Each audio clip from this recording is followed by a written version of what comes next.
નમસ્કાર, આપ જોઈ રહ્યા છો spark today news. Rajula Ahir સમાજની વાડી ખાતે મુરલીધર મહિલા મંડળ દ્વારા ભાગવત સપ્તાહનું આયોજન કરવામાં આવ્યું। લોકોને ધર્મ પ્રત્યે આસ્થા જળવાઈ રહે અને સાચું જ્ઞાન પ્રાપ્ત થાય તેવા ઉત્તમ હેતુ સાથે રાજુલા આહિર સમાજની વાડી ખાતે મુરલીધર મહિલા મંડળ દ્વારા શ્રીમદ ભાગવત સપ્તાહનું આયોજન કરવામાં આવ્યું હતું, જેમાં ડોક્ટર સ્વામી વિમલાનંદજી મહારાજજી દ્વારા વ્યાસપીઠ પર બિરાજી પોતાની સુમધુર વાણીથી સંગીતમય શૈલીમાં કથાનું રસપાન કરાવ્યું હતું।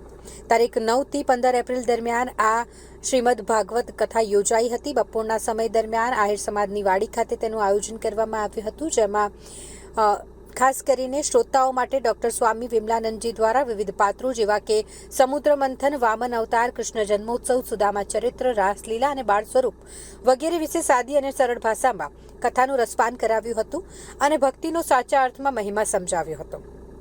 તેમજ કથા દરમિયાન યાદવ યુવા ગ્રુપના પ્રમુખ લાલજીભાઈ જિંજાળા, મનુભાઈ જિંજાળા, બળુભાઈ મકવાણા અને હિંમતભાઈ નકુમ સહિતના કાર્યકરો દ્વારા ખડે પગે હાજર રહીને તન, મન અને ધનથી સેવાનો લાભ આપતા સંતોનો રાજીપો મેળવ્યો હતો।